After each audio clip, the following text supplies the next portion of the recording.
Hello and welcome to this week's edition of the Comics Pals Reviews. We're still in search of a name for this show, so if you want to help us name it, drop a comment in the comment section below, wherever it is that you're listening to us.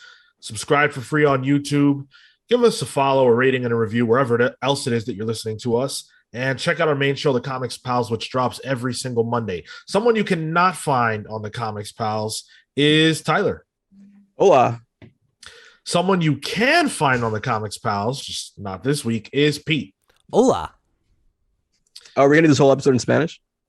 Sí. No. Bien. That's still Spanish. Got me there. Oh, man. Today we're going to be talking about only two books. We really wanted to cut down our books for this week because of how big one of them is. We're talking about Batman The Long Halloween Special, #1. Oh, I haven't seen that cover. I went with the beautiful Two-Face cover because I didn't want the broken neck Batman. It's classic Tim Sale. Yeah. Well, you know what? This is also classic Tim Sale. It is. I like my Batman alive. So we did that. And then we're also going to be talking about Inferno #2. That sick Jerome Pena cover. Yes. Beautiful cover. This was actually the last cover A that Midtown had. No way. So I was I felt very lucky to get it. Was it like an Arnold Schwarzenegger Jingle All the Way situation? Almost, dude. It was hidden. It was like I was like, I'm not leaving here without a cover A. Someone hid that. Yeah. It was weirdly hidden, and I was like, well, it's mine now.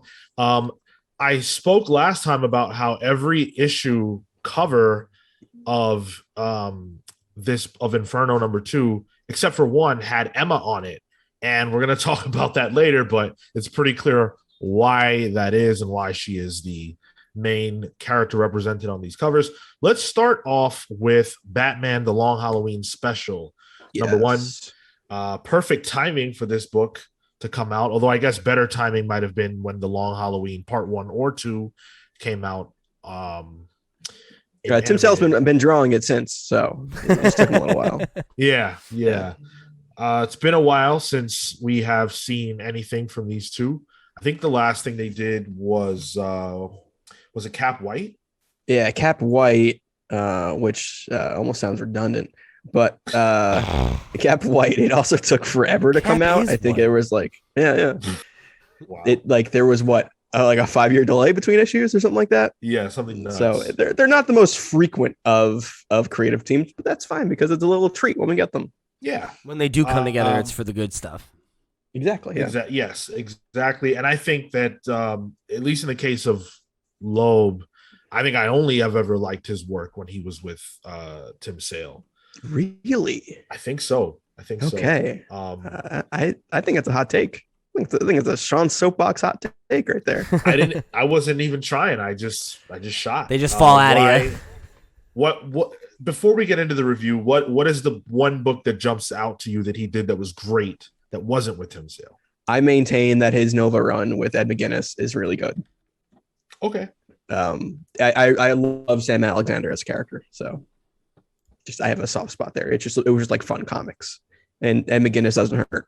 That's good stuff. His Hulk run, maybe not so much. That was an abomination. Let's keep it real. Let's talk about that's good. The Long Halloween Special. This takes place after the events of the Long Halloween proper, which came as a bit of a surprise to me. I didn't realize that this was going to be a follow-up. Yeah.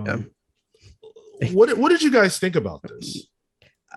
I mean, I was surprised that this was like a direct sequel. Like, yeah, like this happens directly after, which at least it feels like it, or at least maybe a year after or so, but close enough. Yeah. I don't really know if it was really marketed as that. It was really marketed as like, hey, here's this new story in the Batman Long Halloween saga by Jeff Loeb and Tim Sale, which enough to sell me right there. I don't need to know what it's about. But going into this, I liked it. I think, is it necessary for Long Halloween viewers or readers, I don't know if it's necessary. It might show a little too much for what's left, maybe a little more ambiguous in the original story. It might over explain things a bit, but if you're gonna say if this Long Halloween special was a trick or a treat, it was a treat for me. Definitely a treat for keeping me, the Halloween theme going there. I like that. Yeah. How about you, Pete? Yeah, I enjoyed this as well. I do think that my expectations for what it was going to be versus what it was were out of whack. I don't know, like Tyler said, I don't know if it was the marketing or what have you, but I kind of got the vibe that it was going to be like an annual or like something more like, like self-contained and like episodic, not like a, like a proper follow-up like we talked about. But I think it was good though. I mean, like these two together, for whatever reason, it's the special sauce. Because, it's funny, Sean, when you asked the question of what are the Jeff Loeb stories that you would stand by that aren't from that run, I went and looked and I was like, oh, God, there's a lot of stuff I really hate on this list. So, no shade, but Jeff is definitely not somebody who always hits it out of the park for me. But I think for whatever reason, like this is one of the books that did, like I think it had a good script. The art is really, really striking.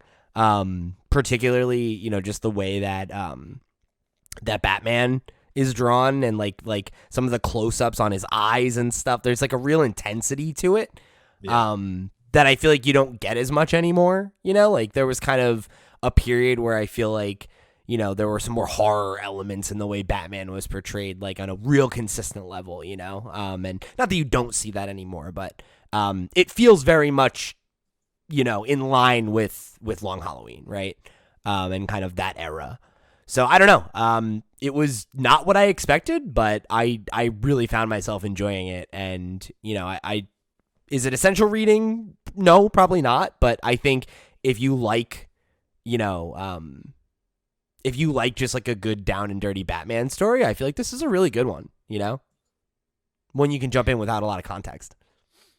Yeah, I really enjoyed this a lot. I know there are a lot of people who just don't like it when we rehash things or go back and, add to things and, whatever, fine. But I'm a sucker for that if it's going to be good. And this was good, and it's not offensive. There's nothing here that really changes the Long Halloween in any way. And if you never read this, the story of the Long Halloween still. It's not intrusive. Sure. So I appreciate that. And then also, I love the way it uses Two-Face. I've talked a lot about how Two-Face is my favorite DC villain. And Two-Face is a guy who, you really just can't trust because there's two guys in one body, basically. He's got a problem. And the pain that Batman and Jim Gordon feel about what happened with him is actually one of my favorite dynamics in all of comics. Yeah. They're just sad that this best friend that they had, this crusader, this ally, is bad. He's evil. That sucks. And I like here that Batman, who is a character that's not known for giving people second chances and stuff like that, is ready to do something dumb, to trust Harvey, because of how bad he wants to believe that his friend can be redeemed. Yeah, and I thought that was really compelling, and it was good to play it, I think, that way specifically, right? Because it feels less like, I don't know, like it's not only good because of the drama of that moment, but it's very humanizing for Batman, who's a character who you can very easily make feel super cold and robotic and, like a lot of things that are not a warm person who wants to believe, in the best in people, right? Seeing that vulnerability and then seeing that, that faith ultimately be misplaced is compelling, Yeah, completely agreed. I thought this was great. There's a way that Jeff Loeb is able to kind of like take a small moment and make it really emotional. And that happens a few times here. Solomon Grundy's pieces, I thought, had that effect. Some of the stuff between Gilda and Harvey. I just even Robin and Batman showing up for the trick or treating, like that's just so like that was just a great moment. I liked the fact that, like Long Halloween is a good Batman story, but I think it's a good Gotham story because of all the different characters and it weaves together. And one of the things that really stuck out to me is what you mentioned, is that this doesn't reset the story. Like by the end of this story, we're back to where we were. So it was just outside of, I think this is the introduction of Robin in the Long Halloween verse, I guess. That's really the only real big thing that happens. And, Harvey and Gilda are, on the run now. But yeah, it's just seeing the dynamic between, Gordon, Batman, and Harvey is great. But also, like, we finally got a good Calendar Man story. Like, I don't think we've had one. Like, if you look up Calendar Man, if you like Google him, you'll get the Tim Sale drawing that is in Long Halloween. But there's not much of Calendar Man in Long Halloween. He's kind of a side player. He's like the main villain of this special, which I thought was fun. They made him formidable, which I didn't really think of him as. He's like one of those side characters that you don't care about. I think that the most I've seen of him was Arkham City, was it? The video game? I think that was the one where he had a role. Yeah, I cannot remember his role in that, honestly. So it was a side thing where you had to collect different you go to him on certain days, like like if it was Halloween in real life, you set your PlayStation or whatever to Halloween. Yeah. You would talk to him and he would give you like new Easter eggs or something. But there was an achievement for getting all the holidays together. So sorry, I love that game. It's really good. It's a great game. The artwork in this is beautiful. There was some like Tim Sale hate in our Discord this week, which was a little odd. What? Block him. I don't need that negativity. Yeah, but this was great. I like his style. It's very simple, but it really gets across the moodiness of Gotham. Brennan Wagner did a great job too on the colors. Mm-hmm. Perfect partner for Tim. I don't know Brennan, so I can't say. Yeah, not the original colorist. Okay. The original colorist was Gregory Wright. There you go. For what I'm seeing, but it works. I mean, for Tim Sale to do this well 25 years later, it's insane. That's nuts. Yeah, I don't know. There's just something about, wow, what the fuck? So I'm sorry. I Googled Tim Sale because I wanted to look at again lists and be like, what has he even done that's not good? And the first people also ask question is Tim Sale a good artist? Is this a common thing? Why do you Google that? Who's Googling that? Right?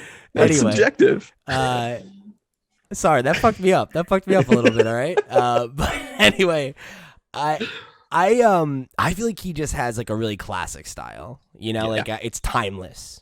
And I think for a book like this or the Color series or whatever that want to play on nostalgia a little bit, but also actually build something that's new and unique and fresh rather than just, playing the hits. I really feel like he's such a perfect artist for that. Yeah, I completely agree. This was great. I would say pull it. I think absolutely. I'm very curious how this gets collected going forward. Is this going to be added to future Long Halloween printings? I mean, they said it was at the end of the issue. It was that's it for now. So I'm guessing that there's going to be more to this story, and they'll probably do a Long Halloween 2 or whatever. The longer Halloween. The longest Halloween. Oh, yeah.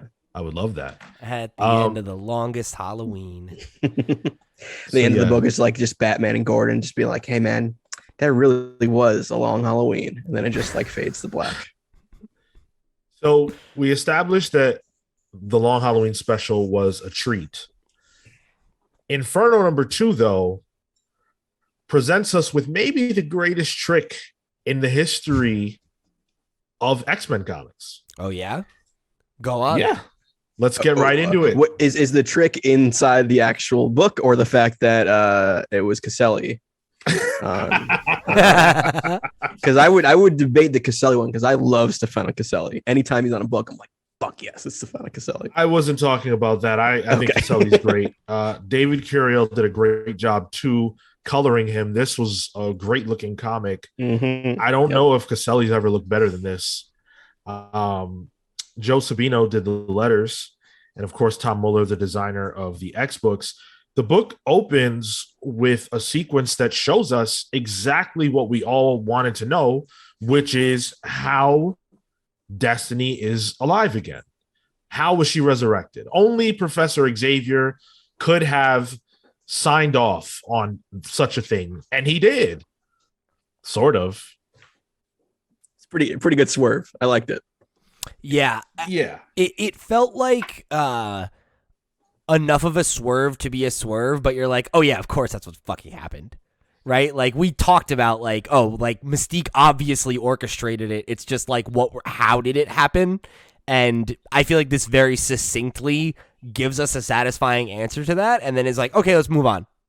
Right. Because there's a lot more to get through. Yeah. And this is all stuff we saw last issue too. We just are seeing it in a new light, which is fun. I want to start this review by letting you guys know we're going to go through the book. Not necessarily page by page, but close to it. And we're going to discuss and review it. And then we're going to get into our theories. I have a lot of thoughts and things to share that this issue brought to light. So yeah, that opening sequence was great. I like seeing how Mystique pulled this off. She could have done it at any time. You know, it's a very obvious plan, but there are moments later on that kind of reveal why she didn't. We know everything. You know, we're kind of in the know on basically every angle on this story, but they're not. So Mystique isn't aware why they won't bring Destiny back. It's not something that she necessarily at first thought, oh, there's a real great reason why they won't do it. Maybe it's because she's been a villain. Maybe it's because there's a waiting list. Maybe things that are reasonable, but she got frustrated enough to not want to wait anymore. So she still, to this moment, doesn't know why they wouldn't bring her back. I like the idea of a Krakoan waiting list. Like, yeah, I just feel a waiting room there at the cradle. But. I feel like she probably thought that their ulterior motive was that they needed to be able to leverage that against her, right? Because they were asking a lot of her over and over again, and stuff that she might not have agreed to if they didn't have that over her, right? Yeah. But obviously it goes so much deeper than she could have realized. Yeah, I think that's a big part of it too. By the way, seeing that Sinister knew exactly what was going on in that moment and didn't care. So funny. I thought it was great. Yeah. Oh yeah. That's screwed up. What I think most of the like two of the other Quiet Council members only make the vote out of pettiness, really, which I enjoy. I enjoy how pettiness is running rampant on Krakoa. It's great. This is the worst council. Like they suck. Bro, like the one thing about this that I didn't like was there was a line of dialogue that I was just like, this makes no fucking sense to me. No sense. Which is that Nightcrawler's like, it's probably pointless, but I'll vote yes, because I think it will please you, mother, and thus it would please me to do so. And like, it's not unrealistic to think that somebody would be like, I'll vote with my mother. But the idea of like, it probably won't matter who becomes one of the leaders of our nation. Sure. Like, what are you fucking talking about, Kurt? Every other person that you're allied with, I guess except for Emma, like votes no. No red flags? Okay. Kurt is a good little Christian boy. I know. All right. He just listens. He listens to his elders. You know. I was just like, what are you doing, my man? What are you doing? I feel like there were some problems with that scene in general, even, you know, in addition to what you just pointed out, Pete. It's kind of frustrating that they don't address the fact that somebody who's been dead for a really long time is now up for vote to be on the council. No one is interested in that. And like the fact that Professor X raises the point about the fact that like, I didn't sign off on her resurrection. We still don't know how that happened, but let's vote on this first. Like, let's make her leader of our nation before we solve what's happened.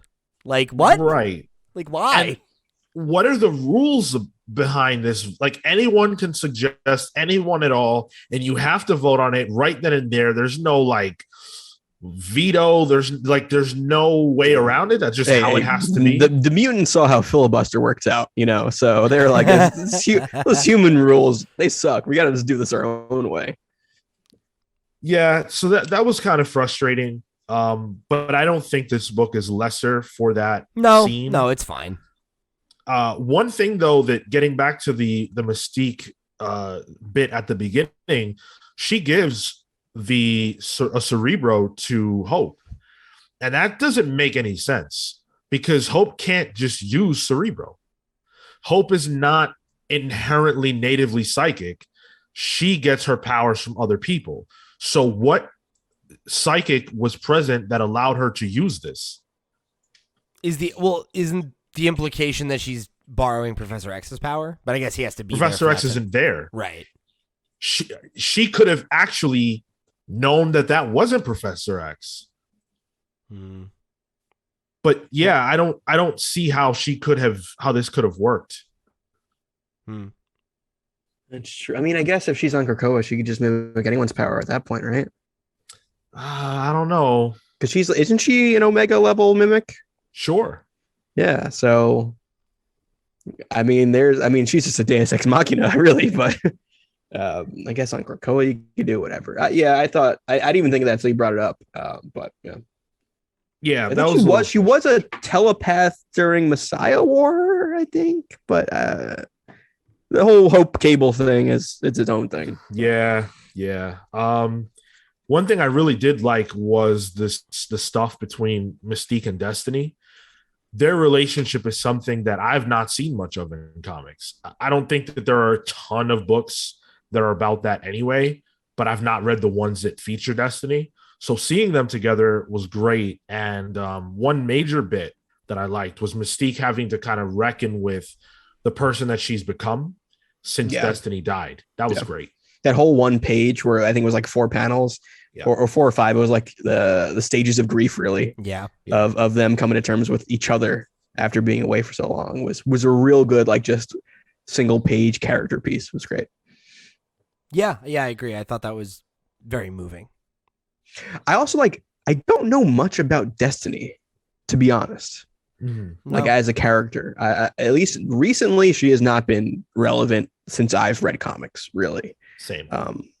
I'm sure she does have some relevancy in previous, stories, but it's not none to me. I think the only thing I've ever seen her in is X-Men Evolution, in which she is also like, it's a much different version of her, obviously. But I remember Mystique having like a blind, friend, who was like her weird partner in crime, I did a lot of looking into Destiny before Inferno 1 because I wanted some more context for her, and she has had some stories that did matter about her. There was one called The Books of Destiny, which is an actual like series of books that she kind of wrote or whatever that tell the future or that have implications for the future.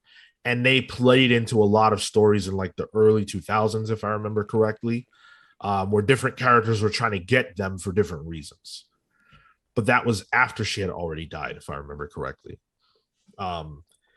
She's not inherently evil, though. It doesn't feel. Neither is Mystique. So I think they both run in this kind of gray area that's only kind of amplified while in Krakoa. Yeah.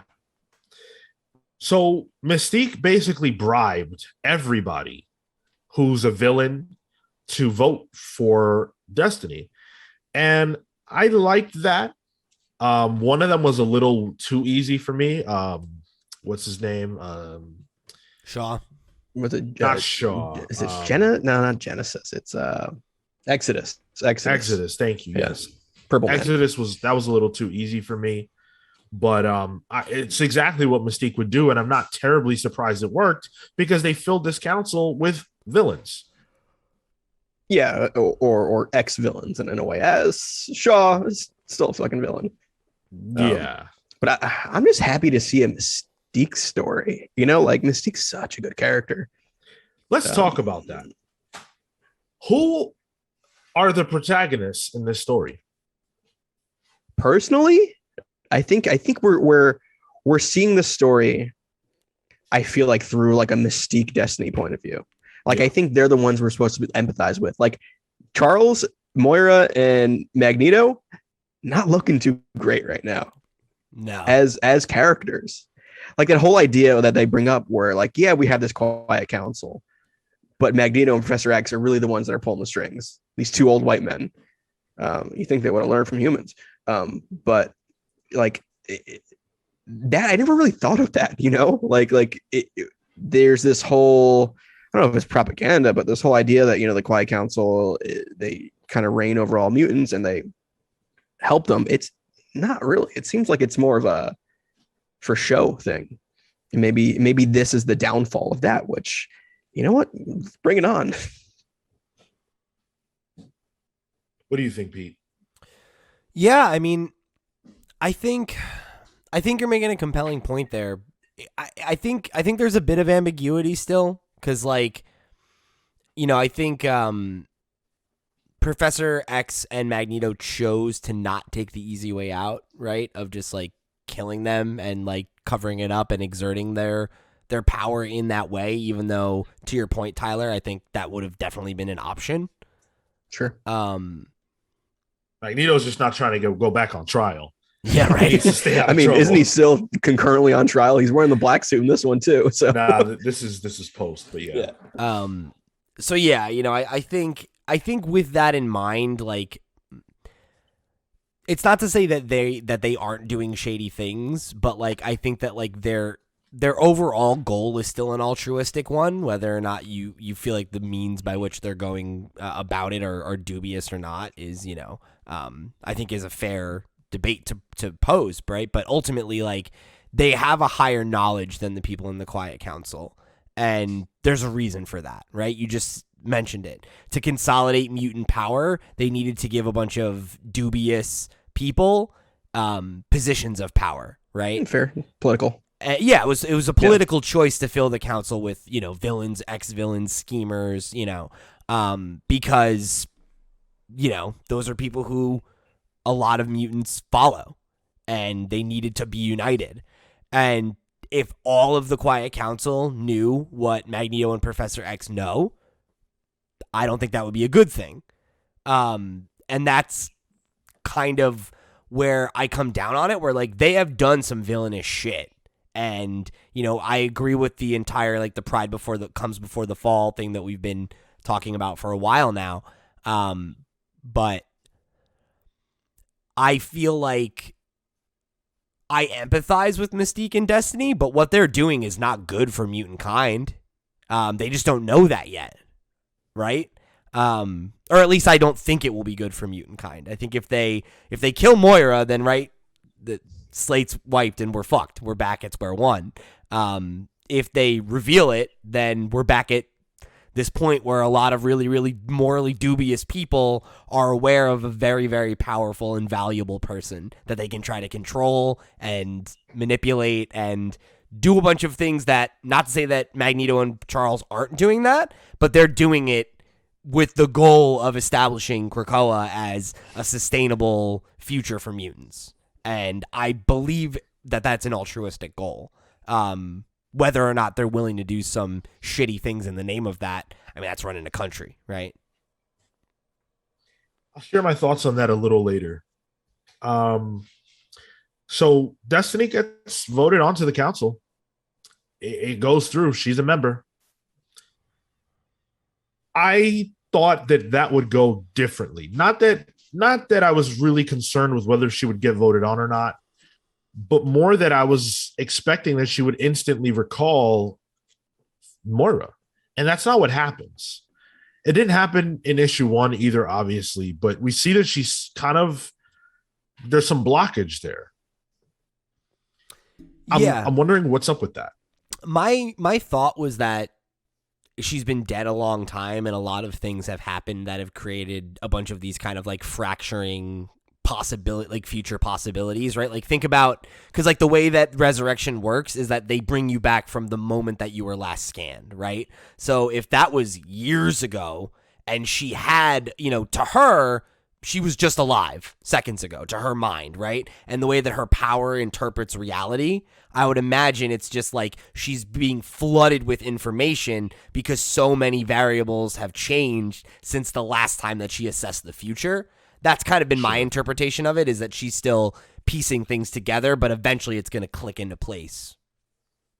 The other thing is, like, once you add like Mr. Sinister into the mix too, when you get to the geneticism, like, can they alter her power set, as like a backup for this happening?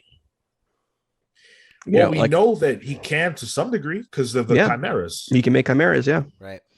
So he does have control over power sets in a way. Yeah. And Mr. Sinister is always playing like 4D chess. So I mean, shit, he makes a comment about that in this issue. Like, he makes a joke about the fact that he's like, oh yeah, like, I'm just like pretending to just be, to just be agreeable and help you out for no reason. Right? Like that. Great mustache, by the way. Oh yeah. He got a new mustache. Yeah. So I don't know. So we get a scene between, the triumvirate of Moira, Magneto, and Xavier, and Moira's pissed. She's pissed that they failed to prevent Destiny from getting resurrected. Now she's on the council, and she wants them to kill her, which is, I mean, that's heavy. She's ready for Destiny to be dead in order to prevent her from locating or knowing that Moira exists. And I know I said we would keep our theories for the end, but I have to say this because I think Moira's the villain of the story. And I think that Moira is working on a mutant cure. Oh, damn. That's a really good theory. That's a really good theory. I think that she is. That's what she's always been doing, right? That's why Destiny doesn't want her existing. It's the only reason why. Destiny told her, shape your shit up and do what's right for human beings or for mutant kind, or I'll kill you every life. And this is the life where Moira seems to be doing the most right, but is the most concerned with Destiny staying dead. Why would Destiny want to kill her if she's doing the right thing? I think Moira has a big secret, and I think it's that she's trying to find a way to erase mutants so that there is no end to mutant kind in a, Sentinel end of the race kind of way. She just says, I'm taking control of this. I'm ending it for me. This is my last life, and it's the last life for all of you too. Interesting. Another no more mutant situation going on. Yeah, she's the pretender. She's definitely getting a little more mustache twirly villain in this. Like, even those particular panels where like she starts going to like rage mode. Yeah. Like she just popped in rage and she's, and the panel's just red. I was like, oh, okay. That's not used to seeing that from her. So I'll tell you what, now that you point that out, Sean, having all the mutants on one island is pretty convenient way to wipe them all out at once, huh? Yeah, and especially all the medicine that they've developed, all this science shit, this Krakoan science they're doing. We don't know how much of a hand she has in all that. And she also has a lot of free time. A metric ton of free time. Yeah. She just caught up on Squid Game, actually. She's been a little busy. And also we know that Orcus is at least aware that something is happening in Paris as it relates to the mutants. They know something. They don't know that Moira exists, but I think the vibe I get is that they think that whatever's happening in Paris has to do with the fact that mutants can clearly resurrect themselves. In X-Men, we know that Orcus has figured that out. Yep. And now they're on to Paris, which there's a great scene here where we see that as Mystique apparently is trying to access files about what's happening in Paris, Xavier blocks that off. Right. Yeah, so, that was a little, I was like, not making me like Xavier anymore, Something's definitely going on. Yeah, they're hiding something, which It's weird. It's like weird, like all these years, like to be like, oh, maybe Professor. I mean, we all have known Professor X has been an asshole. Like, let's be real. Throughout. I think there's like a web comic called Professor X is a dick or something like that. But like seeing that on the page and like something is going on in Paradise right now. I don't really have any theories, but like I'm just enjoying this ride a lot. Me too. That's kind of where I'm at. I know with the Hickman story, I've theorized Hickman stories enough where it's not worth it. Like, like I don't have that brain, and there's no point in me, but even trying. But your theory, Sean, is upsetting and good. Well, I think because I think that she's the character, Moira, that you can really play with, because everybody else kind of has to exist within a certain spectrum of action. They can't go too far in one direction because then, Sure. you have to waste time for years trying to redeem them. Moira, you can do whatever you want with. And she's the one that Jonathan Hickman specifically wanted to tell a story about. I don't think he's going to make Professor Xavier and Magneto ultimately bad. I think that they're being played. And everybody but Moira is being played. Speaking of being played, Emma Frost. That was clearly crazy. Yeah, that was major. You want to talk about, a bombshell. This issue features the Triumvirate bringing in a fourth, or trying to, and letting Emma know what's really going on. And that sequence where we see her going through the same experience that Charles had when Moira let Charles scan her mind, Emma went through that exact same paneling. That was fantastic. I loved that. That was amazing. Yeah. I loved that visual callback. Yeah, I was so surprised by her reaction to it. I was and wasn't. Emma reacting to something in a cold way like that is classic Emma. Emma's one of my probably like top 3 favorite X-Men characters. It's up there with like Cyclops and Wolverine, but her reaction to this makes sense. She is changed herself and evolved so much through the years, even before Krakoa, and to be not, to be left out of this crucial information is probably super offensive for her. Like she says, like she's no longer loyal to these guys. Yeah. She trusts them, but she's not loyal to them. So, and I get that. I think you're right. That does make sense, but I guess I'm thinking of it in the context of like having all the cards, right? Where it's like, they didn't tell a lot of people though, right? Like they're, like Storm, right, is like a leader and a pillar of the X-Men and has known Charles for decades, and they didn't tell her either, right? Like, it's very sensitive information, and I understand that being her initial reaction, but I guess I'm kind of surprised that because of all that growth that she's done, that there wasn't any, I don't know. I don't know. I guess I maybe expected cooler heads to prevail a little bit, but like, no, she cut that bridge right there. Let me offer a thought about why she made that decision. I think it's important that we remember that Krakoa doesn't mean the same thing to everybody else that it means to Charles and Magneto, because they understand that Krakoa's success is the thing that can prevent the annihilation of mutant kind that they know always happens. For everybody else, this is like the greatest thing that's ever happened. This is a joyous paradise, and there's not a threat to this, not a real one. But Professor X and Magneto know that there's a threat that's existential that always arises and always annihilates them, no matter what they do. So Emma is a character who, for the last 20 years, has been concerned with the future of mutant kind. She's obsessed with making sure that the kids are all right. Yep. And this is basically saying now the kids are never all right. They've never been all right. And by the way, she could think, because she doesn't know everything we know, she could think that the fact that they knew what was going to happen means that they knew about the massacres on Genosha, and it means that they've known about all these otherwise preventable things. She could think that about them. That's fair, yeah. I didn't think about going that far back. Yeah, that's a good point, because she does ask how long, and they don't actually answer that. and I think I'll look through it now, but I think her next line is, whatever to protect the children or something to that nature. Yeah. The last thing she says is how long, and then they say you feel left out. It's understandable. Blah blah blah. And then she says, of course, for the children, you've manipulated me for years, right? So she doesn't know.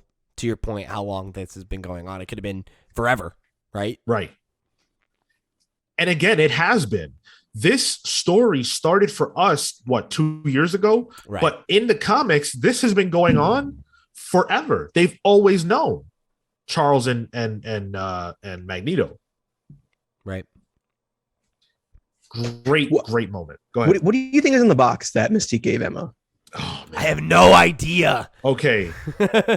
So that is actually I don't have an answer to that actual question, but the scene where she gets the box is the answer to one of these sinister questions. Oh, okay. This is actually the reveal of a sinister secret. The secret was Emma. How will Emma go about getting what she wants? Will it be by force, or will she take it, or will it be given to her, basically? And we got our answer here. It was given to her. This is something that she's been after, as we know, since like X-Men 21 or something, and she finally has it. As for what's in it, we don't know. It could be the logic diamonds that she was after before, the logic crystals. I think those were given back in the Wolverine book, I think. Actually. Okay. Yeah. Okay. So there you go. Yeah. So I don't know.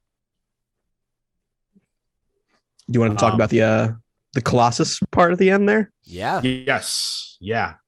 So the leaders, Professor Xavier and Magneto, decide that they need to bring on someone who is loyal to them. And they choose none other than Colossus. And most people will look at that and say, well, why does that matter? Tyler, why don't you tell everybody why it does? Yeah, because in X-Force, we realized that Colossus is a sleeper agent for his brother, what's it, Mikhail, I believe? Mikhail, yes. Yeah, Mikhail Rasputin, who is trying to destroy mutantdom in Russia. So, what the fuck? Why is Colossus doing that? I guess there's a mutant in Russia that is called the Chronicler, who can write.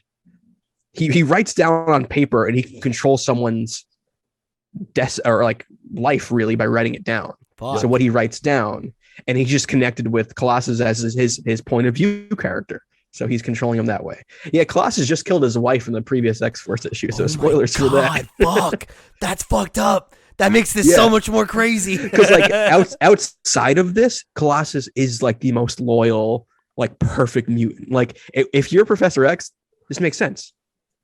It completely does. But you also think with Professor X would be able to read that something's up here, Dude, okay, so you missed a detail. Professor X, in the last issue of X-Force, says to Colossus, hey, I need to talk to you about something. I think that Professor Xavier knows exactly what's happening with Colossus. And that's why his last line in this book is, we have someone we can trust. I thought that cliffhanger was just a lead into this. He just needs to talk to him because he wants him on the Quiet Council. Right. Yeah, I don't. But why specifically Colossus? There were some people saying that it was because Colossus is just a trustworthy person. That's how they're trying to stuff the council with people that they can rely on. But I think that there's something more to the fact that it was specifically him. It could be the other way, that it's just another domino that falls against the favor of Xavier, that he just so happens to pick the mutant who's mind controlled right now. Yeah. But I think that Xavier would know that. I would think Xavier would know that, but I feel like outside of like Cyclops, Colossus is the next best bet in terms of like a good soldier, and especially like a gentle giant sort of soldier. He can't do anything wrong. Why would he? But whoops. It's also, I also like how this is letting me know what are the what's required reading. I know they have like a checklist of Inferno books in the back, but well, that's just a general checklist. They always do that. Oh, I guess that's true. Yeah, but like I can read Marauders and not have to worry about anything. But like, oh, X-Force is one of the essential reading books. Right. So I thought it's. so. I was gonna say it's rewarding for the people who have like read I've read everything that's come out in the X-Men line. So I feel good. That's the best part about Big Two Comics is when you know more, you get more. I love that. I thought this issue was great. I know that there were a lot of people who were annoyed by the political aspects of this book, but if you're here now at this point, I don't see how you could have a problem with that. It is what this era has been, you know. Some of the best moments have been those things. Sean, comics aren't political though. I can't believe they're shoving these Krakoan politics down my throat. I forgot. My bad. Yeah, I don't know. I mean, like, to me, like, that's the appeal of this era. Like, that's what's been the selling point. And I think, like, the best moments, the most memorable moments, like, those have been those things, right? At least for us, when we think back on the issues that we've connected with the most, it's been the, like, high political theater stuff, you know. It's the, you know, issue where they go and meet with all those world leaders, right? Like, it's that was the promise of House and Powers, you know. Yeah. So I don't know, like, if that doesn't vibe with you, then I get it, right? Like, this whole era is probably not, a lot of it is probably not up your alley. But I don't know, if you want, like, the meat and potatoes superhero stuff, like, that's what the current run's doing now, right? So go read that book. Yeah, go read X-Men proper. Yeah, that's fine. Yeah. You'll get your fix there. So I want to talk about the art, and then I have one more theory before we close out. So the art is gorgeous. We said that up front. It's fantastic. Obviously, we all wanted Pepe Larraz to be here for this to close out the story. Unfortunately, we didn't get that, but you know, I think that the creative teams that they've chosen, the artists that they've chosen, so far, 2 out of 4 issues have knocked it out of the park. Yeah, Caselli does a fantastic job. The redrawn page here from House and Powers looks great, as I pointed out. The Emma one, right? Sorry, the Emma one where she's that's what I meant. Okay. Yeah, I gotcha. Moira, by the way, looks phenomenal. I'm loving the boots. She's just dressed for the occasion, as always. It's just a fantastic looking comic. There are some great facials here. Look at Mystique's face. I'm holding up the panel for you guys on YouTube. Yeah. Can you see that? Caselli's like just facial emotional work has been top tier since like the Civil War era. Yeah. He was the artist on Initiative, which was like one of my favorite books that I got into, like one of the first favorite books I ever had. Yeah. I loved Avengers Initiative. So I've been a Caselli fan for over a decade at this point. Decades? Dude, that might be in decades. That was 15 years ago. That was 15 years ago. Okay, it's not decades, but it's been a while. I felt like all of the pages that had Mystique, like, in a montage moment were really, really strong. Like, a lot of the shots of her, like, mid transformation and stuff like that, like, really, really good. Yeah. Some fantastic paneling. There was one sequence that had a lot of people frustrated, and I sympathize, and I actually felt the same way. And it's the one where Mystique goes to the House of X Factor or whatever. With the cradle where they scene right here. Oh, okay, yeah. Where she who is this mutant again? I'm forgetting her name. Sage. Sage. Yeah. So it wasn't exactly clear that when Sage walks back in, that's Mystique. That threw a lot of people off. Okay, that's fair. I did a double take when I read through it personally. Yeah, I think I may have done a double take, but I don't know. That didn't throw me off. I think what got me was that she has to clear her throat to get the voice recognition down. Because it doesn't work originally. Which maybe that's just not clear because of the writing. I don't think it's an art issue. Okay. But like she says security automation disengaged and it doesn't work. And then she goes, yeah. So I was like, okay, yeah. So if you guys are ready, I wanted to present one last theory here. Yeah, it's a major one. Okay. So in this issue, there is a sequence during which Omega Sentinel Okay. Karima, speaks with Nimrod. And the quote at the front of this comic is, "See what I really am." So in their conversation, let me pull up the actual pages, but she tells Nimrod, okay, I got it here. So Nimrod is telling her, yeah, you've been watching me. I've noticed you've been watching me. And she says, "You've been online for what many here on this station would consider a short time. We both know you've been running simulations in tandem, aging up." And he says, "It's efficient." She says, "I know. I've just been waiting for you to get where you need to be." And Nimrod says, "And where is that?" And she says, "Here and now, I think. So you can look at me and see me for what I really am." My theory is that this Omega Sentinel is from Life 9. There is a theory that's been floating around that if you go into a black hole, if you're in a black hole at the same time that Moira dies, you do not get reset. And so my theory is that Omega Sentinel is the one from Life 9, and she remembers everything that happened. Oh. And that the other characters that she was in there with, including Lady Rasputin, are all coming. Damn. That's crazy.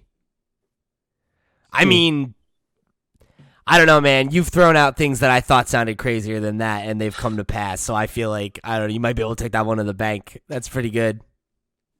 The old black hole method, huh? The way she speaks to him suggests that she has a knowledge of the future. Or something. Yeah. What I thought was that maybe the reveal is that she is a mutant. Well, yeah. And like, because his whole thing is like, oh, I'm going to destroy mutants. And maybe this is the beginning of a face turn for Nimrod that we didn't expect. Would be the first time in this whole story we got a mutant that we didn't know was a mutant previously. You mean a face turn for Omega Sentinel? Well, and Nimrod. Like this is her kind of showing like, oh, you see what I am. You see I'm a mutant, and you see I'm no threat. You've been watching me. Like this is like a way of like, if these are a robot with consciousness, there's the idea of, of like the robot going against its prime directive sort of thing. And maybe that's the future that Destiny has been seeing, that Moira has been stopping Nimrod from maybe being their savior, and she's been lying this whole time. Fuck. Oh, that's 40 chess right there, bro. Oh, that just connected to me.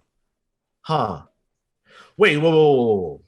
The only way that could be the case is if what we see in Powers is Moira's telling of the events, not the actual reality. Sure, like when she gets mind read, right? Yeah. I feel like there is something there that she's not letting them see, because she has so much experience with Professor X. She would have that ability. Well, she would have the power to control what he can see. And I mean, she would have to have that power for what Sean's suggesting about her having an ulterior motive to be possible, right? She'd need to be able to hide part of her memory, or she couldn't safely have Charles and Emma root around, It's interesting. I mean, if I'm thinking of like what the ultimate swerve could be, it's Moira's bad or Nimrod's good. Or both. That would be wild. That would be or both. Wild. Yeah. I love that idea too. We'll see. I feel like those characters, though, like Lady Rasputin and whoever else, they weren't introduced for nothing. Fair. Yeah. I think they gotta come here. Yeah. But I don't know what they add. I agree, because why would we do multiple issues in the future if that stuff was never gonna come back into play? Yeah. The old swerve, that's why.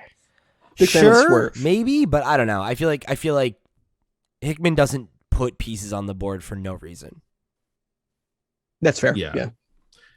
Well, we've only got 2 issues left, if you can believe that, and that definitely doesn't sound like enough. There's no chance in hell that Jonathan Hickman is going to resolve all of this within the next 2 issues. No chance. Yeah, and Inferno is going to burn everything down.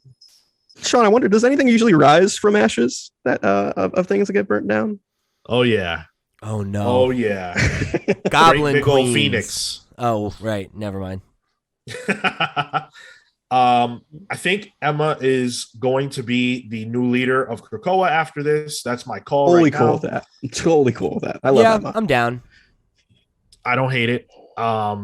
And I think issue 3 is going to have some crazy reveals and moments. I think this issue was a little bit of a downturn from the first one, just in terms of pace and action, but I loved it. I thought it was great.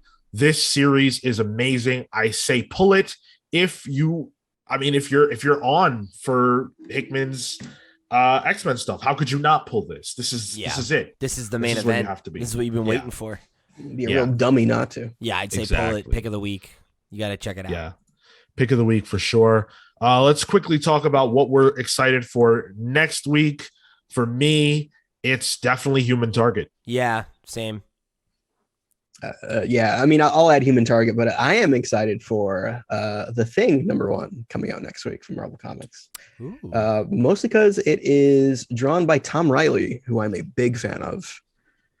Tom Riley, yeah, he did. I believe he did the X-Men issue of the Marvel follow-up, like the Marvels, whatever the Alex Ross thing was. He did that. I have a Tom Riley drawn Sabretooth and Mystique commission, so I'm like a big fan of Tom Riley, and a nice Thing book. You know, with the gravitas that Inferno holds. Having a story about the ever loving blue-eyed Thing, it's a nice palate cleanser next week. So fair enough. By the way, Human Target is Tom King and Greg Smallwood. Yes. I don't know pretty much anything about Human Target, but I know enough to be excited because of the creative team involved. This is going to be great. It was a TV show, actually. Human Target. Yeah. I think for me, it's just right, like Tom King on a character that I don't know anything about is often a winning formula. So, and from the solicits and the art we've seen, it seems to be like a stealth Justice League International story, which I am perfectly okay with. Cool. All right. Well, that is going to do it for us here today on the review series. Hopefully you guys enjoyed our conversations about both the Long Halloween Special #1 and Inferno #2. Write in to share your thoughts about those books. You can do so by getting us at thecomicspals@gmail.com. You can leave us a comment in the comment section of any podcast hosting platform you're on. While you're there, follow, rating, review, and on YouTube, subscribe for free, like the video, share it with your friends, and of course, leave us a comment. We read all our comments on the air every single week on our main show, The Comics Pals, which drops every Monday. You can listen to us, read your comments, and talk about all the characters you love and all the different places you can find them and all the cool stuff that's going on with them. This week, we spoke about DC Fandom. So if you want to hear us talk about that and how cool it was, go check that out. Our most recent book club, Eternals, is out now. Go listen to that if you are preparing to see the movie, which is getting interesting reviews. We'll be talking about that on our main show. Yeah. Interesting. Yeah. Very interesting. Definitely. So if you want to hear us talk about that, tune into the Comics Pals this upcoming Monday. Thank you guys so much for listening to us. We will see you guys next time. Until then, take care. See you guys.